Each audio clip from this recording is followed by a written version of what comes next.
আসসালামু আলাইকুম। সবাইকে আমন্ত্রণ জানাচ্ছি এবি নিউজ প্রাইম সংবাদে। আপনাদের সঙ্গে আছি আমি সুমাইয়া মেঘা। রাজধানীর উত্তরা ৮ নম্বর সেক্টরে বুধবার বিকেলে উত্তরা আজমপুর ও হাউস বিল্ডিং মোড়ের উপর শতাধিক প্রতিবাদকারী জড়ো হয়ে বিক্ষোভ শুরু করেন। এই বিক্ষোভের কারণে ওই এলাকায় যান চলাচল বন্ধ হয়ে যায়।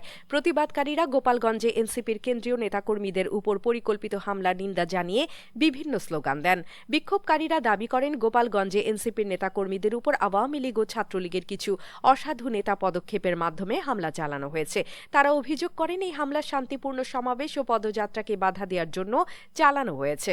এর ফলে উত্তরা আজমপুর হাউস বিল্ডিং থেকে উত্তরা পশ্চিম থানার পাশে চলাচলকারী যানবাহনগুলো আটকা পড়ে, যার ফলে সাধারণ মানুষ, কর্মজীবী ও স্কুলগামী শিক্ষার্থীরা ব্যাপক ভোগান্তিতে পড়েন। অন্যদিকে গোপালগঞ্জে এনসিপির কর্মসূচিতে হামলার প্রতিবাদে ঢাকা চট্টগ্রাম মহাসড়কেও অবরোধ কর্মসূচি পালিত হচ্ছে। বিকেল 4:30টার দিকে ফেনীর মহিপাল ফ্লাইওভারের দক্ষিণাংশে ছাত্র জনতা অবস্থান নেন। এতে মহাসড়কের 2 লেনে দীর্ঘ যানজটের সৃষ্টি হয়। এর আগে সকালে গোপালগঞ্জে নেতাদের উপর হামলার বিরুদ্ধে সারা দেশের বিভিন্ন গুরুত্বপূর্ণ পয়েন্টে ব্লকেট কর্মসূচির ঘোষণা দেয় বৈষম্য বিরোধী ছাত্র আন্দোলন। দেশের সব ইউনিট, স্থানীয় ছাত্র সংগঠন, রাজনৈতিক দল সহ ছাত্র জনতাদের সঙ্গে নিয়ে এই কর্মসূচি পালনের আহ্বান জানানো হয়েছে।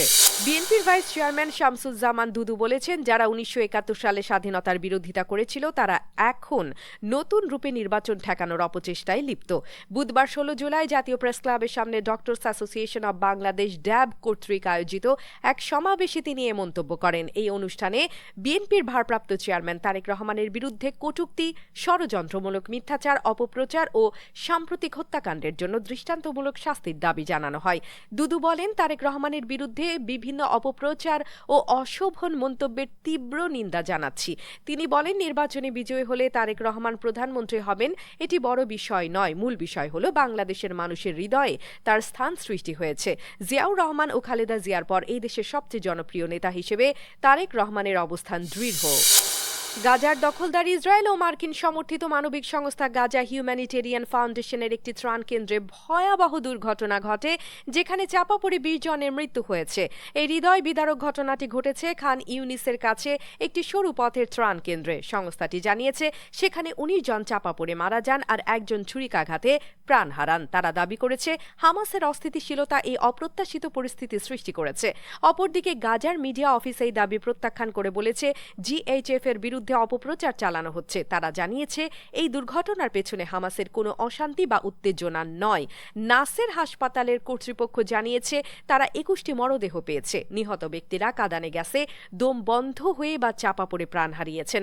গাজার মিডিয়া অফিসের ভাষ্য, ত্রাণ কেন্দ্রের সরু গেটের মুখে নিরাপত্তারক্ষীরা কিছুটা অপ্রস্তুত অবস্থায় পরিস্থিতি সৃষ্টি করে। এরপর তারা ওই স্থানটি বন্ধ করে দিয়ে গুলিবর্ষণ করে। সামাজিক মাধ্যমে ছড়ানো ভিডিওতে দেখা গেছে, নাসের হাসপাতালে এক মালবাহী গাড়ি দিয়ে 6 শিশুর মরদেহ আনা হচ্ছে। প্রাচ্যের অন্ধকারে ডুবে থাকা কিছু দেশের মধ্যে অন্যতম সৌদি আরব, যেখানে নারীদের ঘরবন্দি রাখার অভিযোগ দীর্ঘদিনের। তবে এখন সময় বদলাতে শুরু করেছে।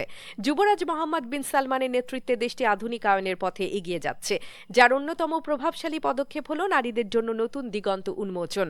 সম্প্রতি উবার নিশ্চিত করেছে, কয়েক সপ্তাহের মধ্যেই তারা সৌদি আরবে চালু করতে যাচ্ছে নারী চালকদের জন্য বিশেষ সেবা। রিয়াদে নারীদের দ্বারা নারীদের জন্য শীর্ষক ইভেন্টে এই ঘোষণা আসে। খবর গালফ নিউজের। এর মাধ্যমে দেশের নারী সমাজের জীবনে এক নতুন সুযোগের সূচনা হতে যাচ্ছে, যেখানে তারা স্বাধীনভাবে অর্থ উপার্জনের পাশাপাশি আত্মনির্ভরশীলতার স্বপ্ন দেখবে। সৌদি সরকার নারীদের গাড়ি চালানোর অনুমতি দিলে তখন থেকেই নতুন ড্রাইভিং স্কুলের সূচনা হয়। সে সময় থেকে নারীরা এই সুযোগের উপকারিতা গ্রহণ করে আসছেন। এখন সেই পথ আরও প্রশস্ত হচ্ছে। উবারের এই উদ্যোগে দেশের বড় শহরগুলোতে নারী চালকদের সংখ্যা ধীরে ধীরে বাড়বে। এর আগে ইরাক ও ইরানে এই সেবা চালু ছিল, যেখানে পুরুষ সঙ্গী ছাড়া যাতায়াতের জন্য নারীরা এই সেবাকে বেশ পছন্দ করতেন। বিশ্বের সবচেয়ে মর্যাদাপূর্ণ ক্রীড়া মহাযজ্ঞের সূচি ঘোষণা করা হয়েছে এবং এতে অবশেষে অন্তর্ভুক্ত হয়েছে ক্রিকেট। 128 বছর পর এই ঐতিহাসিক পুনরায় প্রবেশের মাধ্যমে অলিম্পিকের আসরে যোগ হচ্ছে নতুন এক প্রাণবন্ত অধ্যায়। লস অ্যাঞ্জেলেসে অনুষ্ঠিত হতে যাওয়া 2028 অলিম্পিক গেমসে ক্রিকেটের উপস্থিতি নিশ্চিত হয়ে গেছে। জুলাইয়ের 12 থেকে 29 তারিখ পর্যন্ত চলবে এই ক্রিকেট টুর্নামেন্টের রোমাঞ্চকর পর্ব। পুরুষ ও নারীর বিভাগে 6টি করে দল অংশ নেবে এই মহাযুদ্ধের জন্য। প্রতিটি দলের স্কোয়াড স্কোয়াড হবে 15 জনের, যেখানে ক্রিকেট প্রেমীদের জন্য অপেক্ষা করছে রোমাঞ্চকর ম্যাচের এক বিশাল সমারোহ। সবগুলো ম্যাচ অনুষ্ঠিত হবে পনোমার ফেয়ার গ্রাউন্ডস ক্রিকেট স্টেডিয়ামে, যা লস অ্যাঞ্জেলেসের কেন্দ্র থেকে প্রায় 50 কিলোমিটার দূরে অবস্থিত। সূচিতে বেশিরভাগ দিনই দুটি করে ম্যাচ থাকছে, সকাল 9টা থেকে সন্ধ্যা 6:30। অলিম্পিকে ক্রিকেটের এই ফেরার পেছনে রয়েছে এক দীর্ঘ ঐতিহাসিক কাহিনী।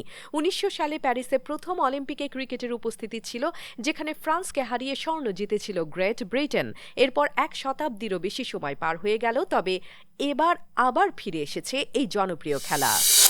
দর্শক, সর্বশেষ খবর পেতে চোখ রাখুন আমাদের ফেসবুক পেজ ও ইউটিউব চ্যানেলে। আমরা আছি ইনস্টাগ্রামেও। সেই সঙ্গে সবশেষ সংবাদ পেতে ভিজিট করুন আমাদের ওয়েবসাইট www.abnewsinternational.com এ।